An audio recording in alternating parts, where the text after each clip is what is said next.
Hi guys, well I'm back after the summer break due to excessive heat and so on. Health is a bit better, even able to wear shoes on occasions.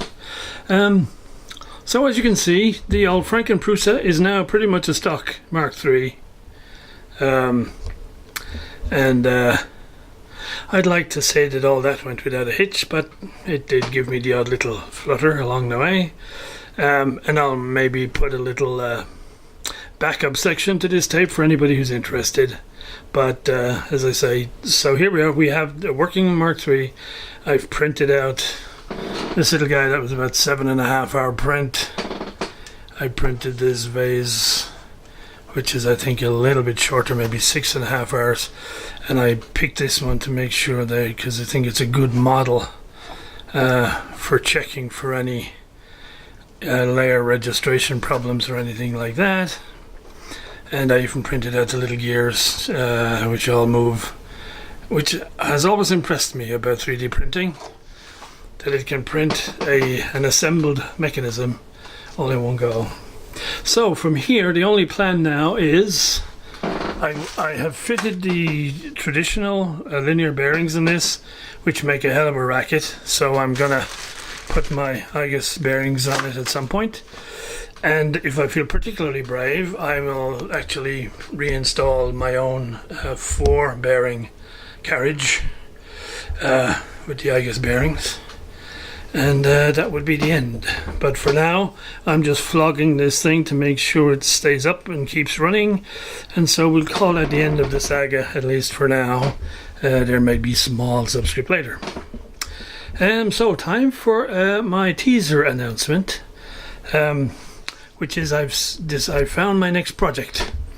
And my next project is going back into the wonderful world of analog 70s hi-fi, which is my favorite era for this sort of stuff. So 2 boxes arrived just earlier today. They're very large boxes. Each weighs about 40 pounds or 18 kilos. And so I won't be doing any unboxings or anything, but, well, I'll video the unboxing just in case they're all broken inside and didn't survive the shipping. But so that's coming up soon, and I'm looking forward to it, because I will confess that I've had enough of this now for a little while. So watch out for the next project coming up real soon. Talk to you soon, guys.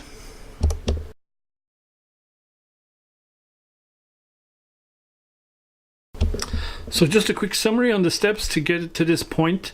I ordered up the pieces that Prusa had available for their frame, which is the front plate, the main upright plate, and the back plate.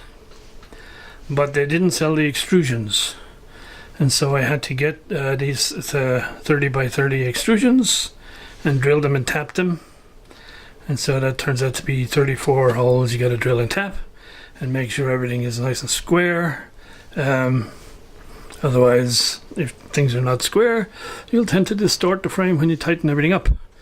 Luckily that all went according to plan. I had to get the proper power supply, because my power supply was too big.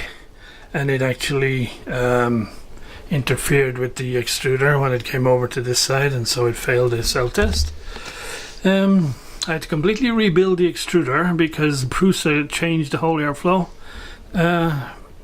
around it to improve the cooling, and it basically meant you had to completely strip it down and rebuild it. I did it after I'd installed it, which made it really tricky, but I got there in the end. And then I had one additional complication, which is the filament sensor, which it's in here at the top, just died, and apparently they do, and so I had to get another one. And of course, to fit the sensor, you have to again remove the front so you can route the cables properly. And generally, pain in the bum. But I think we're there, and so far so good. It's holding up okay. So, of course, what this means is I have now 2 Orballo frames for which I have no use. So I would offer them up to anybody who wants them for the cost of postage, but they're made of steel, so the damn things are heavy.